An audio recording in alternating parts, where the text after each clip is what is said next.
We're really grateful as CHI Memorial to be able to partner with the Hunter Museum of American Art. This is a long relationship, and both inside our hospital and out in the community, we recognize that the arts play a really integral part in our ability to express our connection to our health and well-being. So tonight is a part of that. Um, just a quick introduction, I manage the Arts Therapies and Wellbeing program at Memorial Hospital. I'm also a drama therapist, and I want to do a quick little check-in with our audience of people who have come in today. So I'm going to ask you to check in really quickly before I read any quotes by putting yourself in a posture or a position or use a gesture that expresses what feeling or emotion you're coming into this space with right now. I'll count to 3 and then say go. 1, 2, 3, go. Okay, take a look around. See what we've got. All right, and relax. Thank you for that. Now, I'm not the only person on the stage. We're all here. Okay, so I did a little bit of research before we did this. This is part of my process when we engage in these topics that are arts, health, and whatever it is that's in the gallery. And today we're talking about our land, our environment, the climate. And I did a little bit of research on what the issues are. So I'm going to read this. This is from a study, Mock et al. 2019. Climate change is a lived experience for many, often fraught with conflict and violence. Each temperature rise, each increment in sea level, and each extreme weather event brings human lives into the balance. These stories of human resilience and suffering must be the anchors of our discourse, adding urgency to our actions and reminding us of the scale of human consequences involved. And then they also say climate changes significantly influence human conflict and violence across various regions and societies. So let's hold that for a minute. Now, I want you to look at these artworks and kind of like Shiloh was talking about, to sit with it. Find a way into them. If you can't see them, you can scooch around, but find a way into them. Find something that draws your eye and try, if you can, to find hope. First, I'd like to talk about color. I think the colors you saw when you were far away are hopefully changing as you get closer.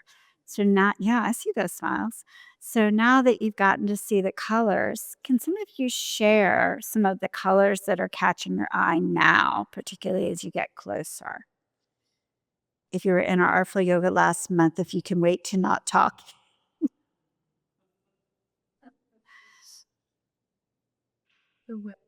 The red. Is anyone else drawn to the red? And the red is particularly over there in a piece that has less color. So that's interesting to find color where there is less. What are some of the other colors? There is a pop of pink. Yeah, it is. Did everybody see that pop of pink? Yeah. The green. Yeah. And that's kind of life giving, right? The importance of greenery and just green in our world. Anybody else? Yeah. Kind of borrowing from that pop of, but we've got these little pops of purple too. I like stringy yellow. Stringy yellow. I'm liking the adjectives. So stringy yellow, little bits of purple, pops of pink, stripes of red, green growths. I'm also the gravel. Of course, you see that from far away, but the dirt, the gray, is basically the background. But once now that I'm looking at it, I'm seeing it all around. Yeah, it's worth that extra close look. That's the art person in me saying, look at the art closely. Don't walk by it quickly. Don't rush to read the labels. Just look. Because you guys are seeing, and I like that you said gravel, right? What do you guys think this is growing out of, just based on the colors the artist is showing us? Mhm. Yeah. The yogis had to listen to my entire rendition of Janet Jackson's Paved Paradise, put up parking lot with this song, with this exhibit, because that's really what's happening is you have these pops of growth and you guys can feel the texture. Don't feel it, and it's got glass over it. But if you imagine the texture, what would this feel like? What would it feel like to rub your hand over this? Gritty. Gritty. And how about those flowers? Yes, these smooth, velvety flowers growing out of this gritty landscape. And this is actually based on something that really happened, which is also really beautiful. So it's not wish, it's reality. And it is in Holland, but it could happen here. And so it was an area that was paved over for industrial purposes, not displacing people or animals necessarily. And then the plants persisted, the flowers kept growing. And we're thinking in Holland, y'all, that's cold. But the plants grew and the flowers grew, and that's what this artist, who's Dutch, is representing, that nature will persist and that letting it and inviting it to and not destroying it is a way to allow it to persist even further. So we are so honored to have a dancer who we immediately thought of when we saw this work, who just has this in her spirit and her heart. And I will invite her up and start the music when she is ready.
Okay. Thank you, Ashley. Okay, so the first part that I read to you may have evoked some feelings of fear or anger, chaos, hopelessness. But what we're evoking in and bringing in, inviting in right now is hope. Thank you for bringing that hope.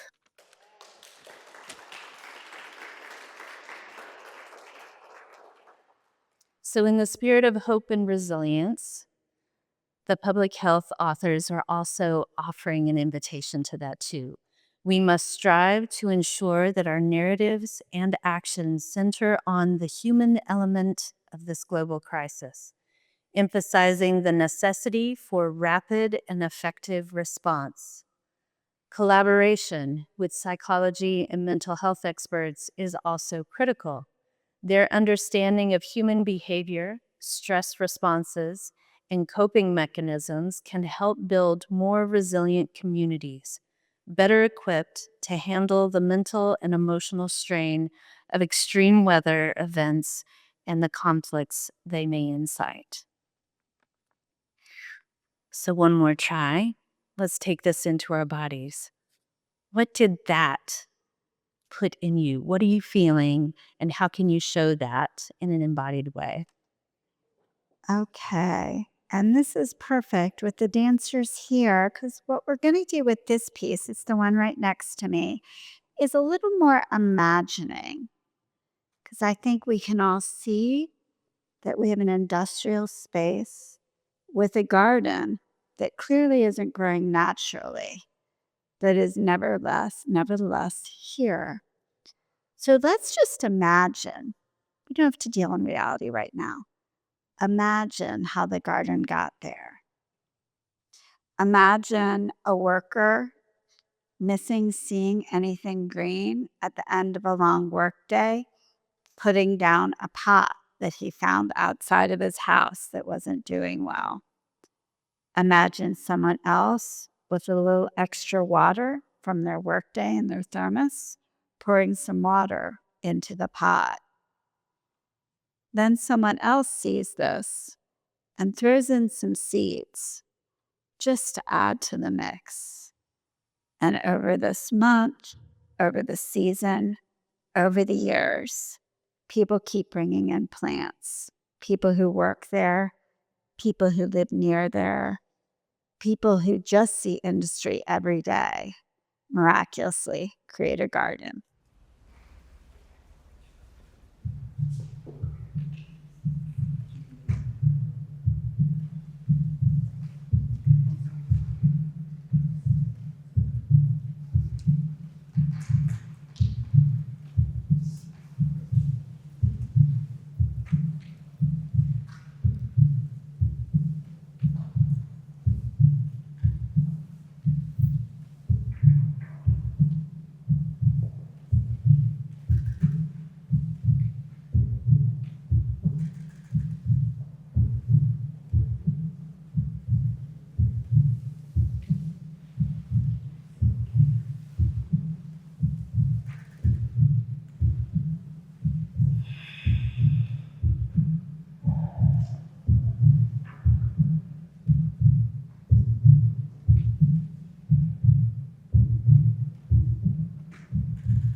Thank you for that. Let's give Crystal and Damien another hand. That was remarkable. Absolutely stunning. Thank you so much for that. So that was our example, our embodiment of collaboration. This work of healing our land, of healing our bodies within this land, will be a work of collaboration. It cannot be done together. And despite having the music go out on that, I just want to say how unexpectedly beautiful it was to see that example of your response, your unified, determined, committed response to that collaboration amidst a disruption.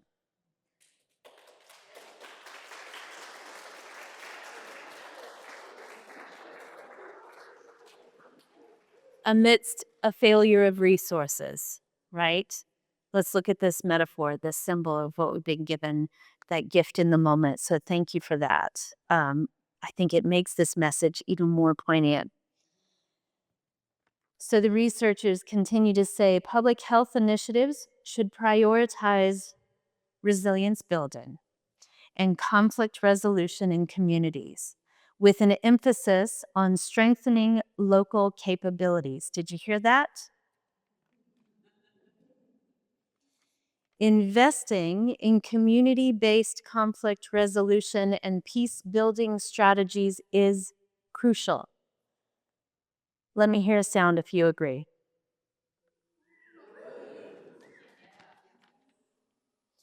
Our task is to advocate for strategic investment. Did you hear that? Investment in disaster preparedness, champion proactive public health policies,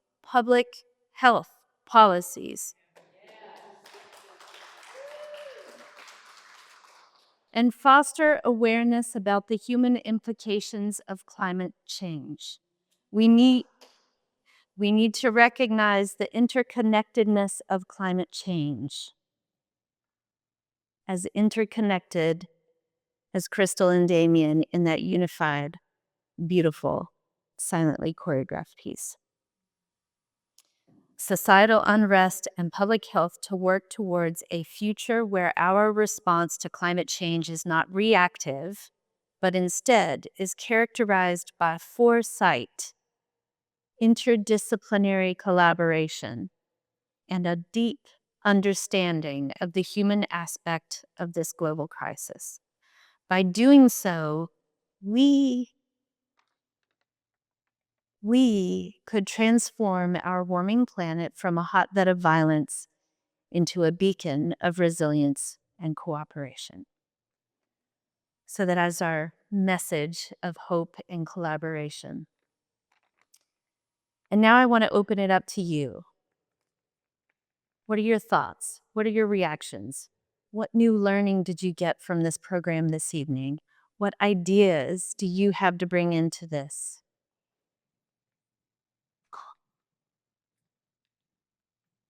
What's on top for you? We can do another feeling pose. Do we want to do another feeling pose?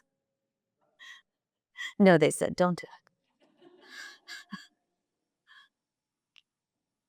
Any comments, any thoughts, any reactions to the dancers? I love that I didn't know the music went out accidentally.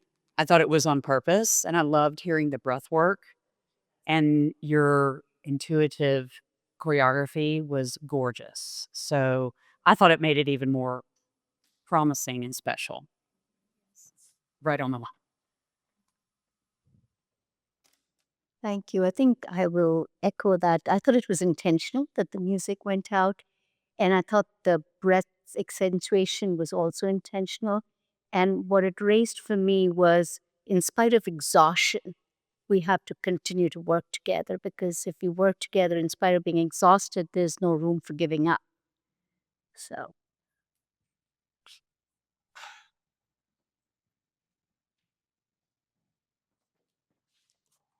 To me, it was moving with purpose, on purpose.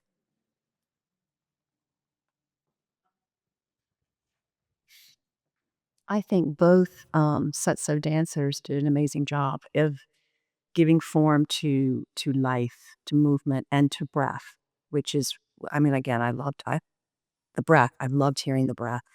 But I think they did a great job of showing the motion of growth and change and transformation and hope and continuity. Yeah. I think beautiful job, yeah. Beautiful. Um the first piece, it felt like the closer you got to it, it revealed more, and the more revealing you saw a deeper message. And then Ashley, I think you highlighted that message. Like I could see you in the painting, if that makes sense. Like almost like weaving through, right? That same intimacy that it was bringing us, the same thing happened with this piece. Something fantastic about hearing you breathe in front of something that is living. It's very catchy. Right. Um, Very grounding. And it's almost as if your rhythm and your breath became one at one point. But it also made us pay closer attention. So these two art pieces, I feel like there was this weaving of creative intimacy that it brought. It's an honor to witness it, yo. Thank you.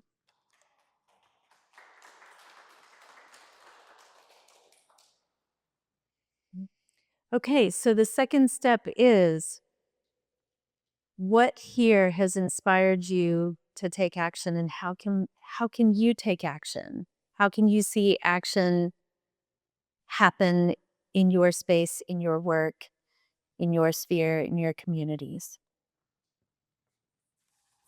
Well, I'll take a chance here. I found the artwork actually not hopeful because it all distanced everybody.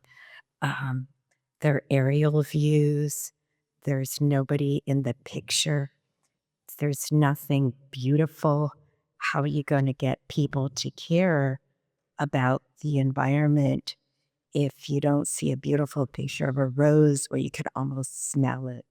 Um, I get my grandchildren more involved if, um, with that garden, if there were kids maybe planting or watering the garden and their dads were working or mom and dads were working in the factory. I don't know. But you don't see anybody in any of these pictures. So it means they're all inside in their controlled environment, on the subway in their controlled environment. And where are they? And maybe we need some more like the Yosemite pictures. So it's like, oh my gosh, it's so beautiful. How could we destroy it? Thank you for that. And I think what that brings up for me is sometimes we have to use our imagination. If this is what we see, it might make us feel sad or lonely. There's something missing there, and we want that inspiration. And so then this exhibit is curated and owned by an organization, right? Someone put these ideas together within a theme, but maybe the next step, the action step, is to curate the images that will inspire you and your family and your grandchildren, right? To take that notice in the future. Thank you for offering that. Anyone else have a thought, an inspiration, maybe a different perspective? Yeah. I feel like I really hate talking in a microphone, but I really feel like the dancers provided hope. And my job, what you did is you provided seeds.